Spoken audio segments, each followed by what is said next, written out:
अस्सलाम वालेकुम नाजरीन, मैं हूं अज़हर फारूक। पाकिस्तान के अंदर सियासत का खेल अभी तक तेज़ी के साथ जारी है और ये खेल ख़त्म होने का नाम नहीं ले रहा। पंजाब इसका सबसे बड़ा इस वक्त मरकज़ बन चुका है। जैसा कि नाजरीन आपको मालूम है कि लाहौर हाई कोर्ट ने एक फ़ैसला दिया है और अंडरटेकिंग ली है वज़ीर आला पंजाब चौधरी परवेज़ इलाही से कि वो असम्बली तहलील नहीं करेंगे। 11 जनवरी तक समात जो है वो मुलतवी की गई है। अब 11 जनवरी को दोबारा समात होगी। लेकिन दूसरी तरफ पाकिस्तान तहरीक इंसाफ ने यह ऐलान किया है कि वज़ीर आला पंजाब चौधरी परवेज़ इलाही अब एतमाद का वोट हासिल करेंगे। इस हवाले से चौधरी परवेज़ इलाही और पीटीआई के दरमियान एक मुलाकात भी हुई है, जिसमें इस हवाले से हतमी तौर पर फैसला कर लिया गया है। अब पाकिस्तान तहरीक इंसाफ और मुस्लिम लीग काफ को 186 अरकान जो है वो पूरे करने हैं। लेकिन खदशा ये भी जाहिर किया जा रहा है कि शायद कुछ अरकान जो है वो उस दिन गैर हाजिर हों। लेकिन जो रुकन वोट डालने नहीं आएगा, पार्टी पॉलिसी से इनराफ करेगा, वो अपनी सीट जो है वो खो देगा। लेकिन ये तो बात का मामला है। फिलवक्त अब पीटीआई ये चाहती है कि पंजाब में फौरी तौर पर वज़ीर आला पंजाब चौधरी परवेज़ इलाही एतमाद का वोट हासिल करें और उसके बाद असम्बली तहलील कर दी जाए।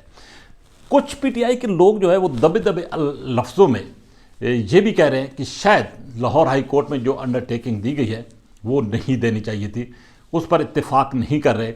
और कुछ जो हैं वो इसको चौधरी परवेज़ इलाही साहब के हवाले से कहा जा रहा है कि शायद ये उनकी रजामंदी के साथ हुआ है। लेकिन हाई कोर्ट ने वाज़ेह तौर पर मांगा था कि अंडरटेकिंग दी जाए। अगर ना दी जाती तो यकीनी तौर पर हाई कोर्ट ने आज खुद कोई भी फैसला करना था। तो अब एतमाद के वोट के लिए पूरी कोशिशें हो रही हैं कि पीटीआई और काफ लीग मिलकर एतमाद का वोट हासिल कर लें। दूसरी तरफ पीडीएम ने यह फैसला किया है, तैयारी भी शुरू कर दी है कि लाहौर हाई कोर्ट का जो भी फैसला है इसको सुप्रीम कोर्ट में चैलेंज किया जाएगा। क्योंकि हाई कोर्ट ने जो फैसला दिया है 11 जनवरी तक और ये अंडरटेकिंग ली है, वो आइन और कानून की रूह से शायद पीडीएम समझती है कि वो मुनासिब नहीं है और सुप्रीम कोर्ट इस फैसले को रद्द कर सकती है। लेकिन सूरत हाल बड़ी दिलचस्प और अजीब व गरीब होती जा रही है, क्योंकि पंजाब में अब वो मामला तूल पकड़ता नज़र नहीं आ रहा। इमरान खान हर हालत में चाहते हैं कि पंजाब असम्बली जो है वो तहलील हो। चौधरी परवेज़ इलाही और पीटीआई के बहुत सारे लोग भी ये चाहते हैं कि असम्बली चलती रहे और खामखा असम्बली तोड़ने की बजाय, हुकूमतें ख़त्म करने की बजाय हुकूमतों को डिलीवर करना चाहिए। लेकिन इमरान खान फौरी तौर पर इंतखाबात चाहते हैं। बज़ाहिर इस वक्त मुल्क में आम इंतखाबात नज़र नहीं आ रहे। पीडीएम ये चाह रही है कि अगर ये असम्बली टूटती है तो फौरी तौर पर वहाँ उसी असम्बली का इलेक्शन करा दिया जाए। लेकिन दूसरी तरफ जुमा के रोज़ केपीके असम्बली भी टूटनी थी, केपीके हुकूमत भी तहलील होनी थी। और जैसा कि इमरान खान साहब ने ये अनाउंस किया था कि वो अब इस करप्ट निज़ाम का हिस्सा मज़ीद नहीं रहना चाहते। लेकिन केपीके में पीटीआई बदस्तूर हुकूमत में है। जुमा का रोज़ भी गुजर गया, 2 रोज़ और भी गुजर गए, लेकिन अब वहाँ पर अभी तक हुकूमत तहलील नहीं की गई। अब ये कहा जा रहा है कि पंजाब के साथ ही केपीके असम्बली जो है वो तहलील की जाएगी। तो सियासत है, सियासत में हर कोई अपने हिसाब के साथ और अपने जो भी उसका तरीक़ाकार है उसके मुताबिक वो सोचता है, फ़ैसला करता है। बज़ाहिर इमरान खान तो बज़िद हैं और फैसला कर चुके हैं कि असम्बली तहलील होनी चाहिए। लेकिन जैसा कि मैंने कहा है कि सियासत में बहुत कुछ होता है, अभी बड़े दिन बाकी हैं। देखना ये है कि क्या सूरत हाल इख्तियार करती है पंजाब की सूरत हाल, और वाकई 186 अरकान उस दिन पूरे होते हैं या नहीं। क्योंकि पीटीआई के बहुत सारे लोगों को ये खदशा वाकई तौर पर मौजूद है कि शायद 186 अरकान पूरे ना हो सके। बहरहाल एक बात तय है कि कोशिश पूरी हो रही हैं, हर तरफ से हो रही हैं कि पंजाब असम्बली तहलील ना हो, पंजाब की और केपीके की हुकूमतें काम करती रहें और पाकिस्तान में के अंदर जो अदम इस्तेकाम है उसका ख़ात्मा इसी सूरत मुमकिन है। और पाकिस्तान की जो मईशत तबाह होती जा रही है वो उसका ख़ात्मा इसी सूरत मुमकिन है कि इस्तेकाम सियासी इस्तेकाम है। और ये भी कहा जा रहा है कि फौरी तौर पर इलेक्शन जो है वो मसले का हल नहीं है। अगर इलेक्शन में फौरी तौर पर जाएँ तो 3 महीने के अंदर अंदर मुल्क का दिवालिया जो है वो मज़ीद निकल आएगा। लेकिन दूसरी तरफ पाकिस्तान तहरीक इंसाफ के चेयरमैन इमरान खान को ये यकीन है कि अगर इलेक्शन हो जाते हैं तो मुल्क में सियासी इस्तेकाम आ जाएगा। हालांकि ऐसी बात बिल्कुल भी बज़ाहिर नज़र नहीं आ रही।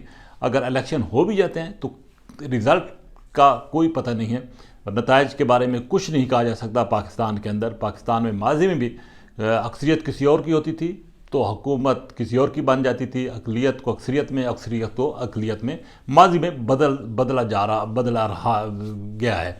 اور اب بھی اس بات کا کوئی یقین نہیں ہے کہ کس کی اکثریت ہوگی اور سیاسی استحکام آئے گا یا نہیں آئے گا۔ لیکن اب تمام تر نظریں پنجاب پر مرکوز ہیں اور چودھری پرویز الہی صاحب کے کندھوں پر اب بھاری ذمہ داری آتی جا رہی ہے، کیونکہ پی ٹی آئی کے اندر کچھ لوگ ایسے ہیں جو کہ چودھری پرویز الہی کو بھی تسلیم کرنے کو دل سے تیار نہیں ہیں۔ اوپر سے اگرچہ وہ پریس کانفرنسز میں آ کے کھلم کھلا اظہار یکجہتی بھی کرتے ہیں، چودھری صاحب کی تعریفی بھی کر جاتے ہیں، لیکن ان کے اندر جو ہے وہ ایسے کہا جا سکتا ہے کہ کچھ شکوک و شبہات ہیں، وہ تسلیم کرنے کو تیار نہیں ہیں۔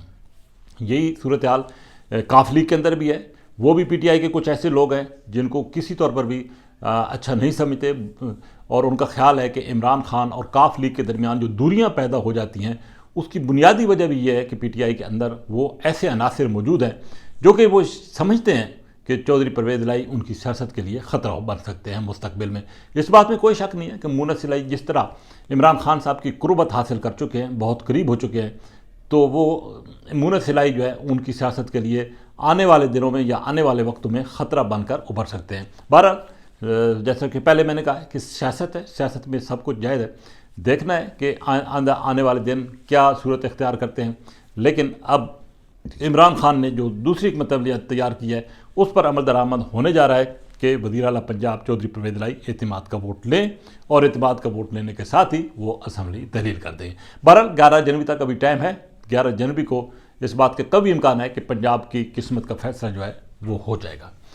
اسی کے ساتھ اجازت، اللہ حافظ۔